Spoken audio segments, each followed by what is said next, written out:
Bonjour, je suis très content de vous rejoindre aujourd'hui pour cette petite vidéo sur l'énergie en sixième. Je vais être accompagné aujourd'hui par mon nouveau stagiaire Jean-Claude.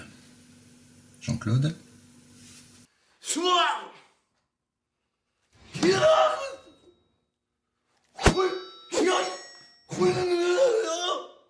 Jean-Claude, arrête de t'amuser au dojo et viens dire bonjour, les gens t'attendent. Et dépêche-toi, et plus vite, et sors aller s'il te plaît. Il arrive, il est juste un petit peu soupolé, alors faut le prendre avec des pincettes. You and what army?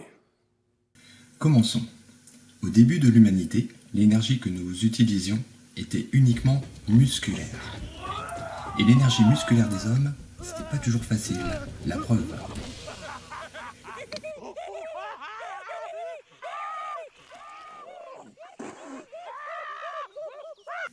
Il fallait que ça change. C'est ce qui a amené les premiers hommes à utiliser la force des animaux, l'énergie musculaire animale. Et là, c'était déjà beaucoup plus facile. Et ça ne s'est pas arrêté là. On a essayé de trouver de nouvelles énergies, comme l'énergie éolienne qui a permis, grâce aux voiliers, de traverser les océans et de conquérir de nouvelles terres, de faire du commerce, et d'aller beaucoup plus loin, beaucoup plus vite. Quand il y avait du vent, bien sûr. Et ça durait comme ça très longtemps. Mais, et oui, il y a un mais, à la révolution industrielle, nous nous sommes mis à utiliser des énergies fossiles, comme le charbon. Et là, ça a tout changé. Le charbon, par exemple, qui fait avancer les trains à vapeur. Énergie fossile. Fossile, vous avez dit fossile? Ben oui, tout simplement parce qu'on les trouve sous la terre comme les autres dinosaures. Bien sûr, on ne s'est pas arrêté là. On a continué avec d'autres énergies fossiles, comme le pétrole.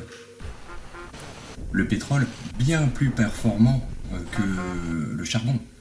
Donc on a pu faire des véhicules plus rapides, plus légers, comme la voiture. Puis des gros bateaux, des énormes bateaux pour transporter tous nos conteneurs, sans compter les avions, les fusées, etc. etc. Enfin, là, je m'égare. Tous les moyens de transport maintenant fonctionnent quasiment au pétrole. Mais, oui, il y a un mais. Tous ces moyens émettent des gaz à effet de serre. Les fameux gaz qui nous font tousser, mais aussi qui réchauffent la planète. Et ils font fondre les banquises, monter le niveau des océans, etc. etc. Sans parler des canicules. De Paris, en passant par Berlin, chacun s'emploie comme il peut pour faire face aux fortes chaleurs. La seconde canicule en moins d'un mois, et celle-ci s'annonce encore plus chaude que la précédente. Donc, pour résumer, nous utilisons deux types d'énergie. Les renouvelables, les vertueuses, comme la force musculaire de l'être humain et des animaux, comme la force de l'eau, la force du vent, éventuellement la chaleur de la terre, la géothermie, et d'autres que nous verrons plus tard. Il y a aussi la deuxième sorte d'énergie, les non renouvelables, fossiles, celles que l'on puise sous la terre, comme le gaz, le charbon, le pétrole, et l'uranium que l'on utilise dans les centrales nucléaires. Tout cela sont amenés à disparaître un jour ou l'autre. Il va falloir s'en passer. Jean-Claude, tu veux rajouter un petit mot? Oh, not bad, partner. Follow me. I'll cover you. Merci Jean-Claude pour ce super petit mot, ça nous fait beaucoup avancer, comme d'habitude.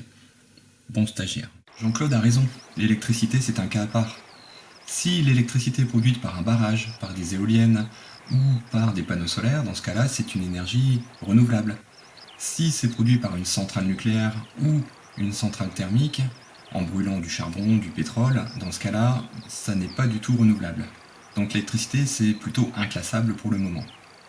Passons à la deuxième partie de mon intervention. Maintenant que nous avons vu les différentes sources d'énergie, ça serait bien de voir comment, dans l'objet, cette énergie est transformée et transportée pour faire fonctionner ces objets. Ça s'appelle la chaîne d'énergie des objets. Envoie la première diapo, Jean-Claude. Not on your life. Nous allons utiliser cette petite animation qui va nous permettre de bien comprendre la machine à vapeur. Alors déjà, on constate qu'il y a d'un côté une chaudière avec du charbon, et qu'à partir du moment où le charbon chauffe assez, la machine se met en route. Tout simplement parce que la chaleur, l'énergie thermique du charbon, chauffe l'eau. Cette eau se transforme en vapeur, est transportée par des tuyaux, des canalisations, avec un ingénieux système qui permet de répartir la vapeur pour pousser ou tirer un piston. Et ce piston fait avancer la machine avec une roue. Bien sûr, si on augmente la combustion, l'énergie augmente, la machine va plus vite. Elle peut aller bien sûr encore plus vite, mais il va y avoir peut-être des limites à pas dépasser. Normalement, ici, James Watt a inventé un petit système pour bien maîtriser cette combustion. Voilà un petit peu tout ce qu'il y a dans cette machine. On voit le régulateur inventé par James Watt. Pour résumer le fonctionnement, on voit d'abord un stockage de l'énergie dans la chaudière, puis un transport de l'énergie par les tuyaux et par le tiroir de distribution, et enfin une transformation de cette énergie par le piston, pour transformer de l'énergie thermique en énergie mécanique de mouvement pour faire avancer le train. 3 étapes donc dans cette machine à vapeur. Nous allons maintenant voir un deuxième exemple avec la chaîne d'énergie du vélo. Jean-Claude, toujours prêt pour la deuxième diapo ? Ouais. Ok, go. On va pouvoir utiliser cette petite simulation de vélo pour comprendre la chaîne d'énergie pour le vélo. L'avantage, c'est qu'on va pouvoir le faire pédaler tranquillement, à peu près 12 tours par minute, en montée, et voir un petit peu ce qui se passe. Donc là, pour le moment, la personne a le sourire. On comprend qu'elle utilise son énergie musculaire pour appuyer sur les pédales, et que l'énergie est transmise via le plateau, la chaîne et les pignons à la roue arrière. Donc l'énergie est transformée en énergie mécanique de mouvement pour faire avancer le vélo. Tout a l'air de bien se passer pour le moment, parce qu'on le fait vraiment aller très très lentement. On est à quelques kilomètres heure. C'est tout juste si on peut tenir debout. On va essayer de voir un petit peu ce qui va pouvoir se passer si on accélère la cadence. On se rend compte que là, il n'a plus le sourire, c'est très dur pour lui.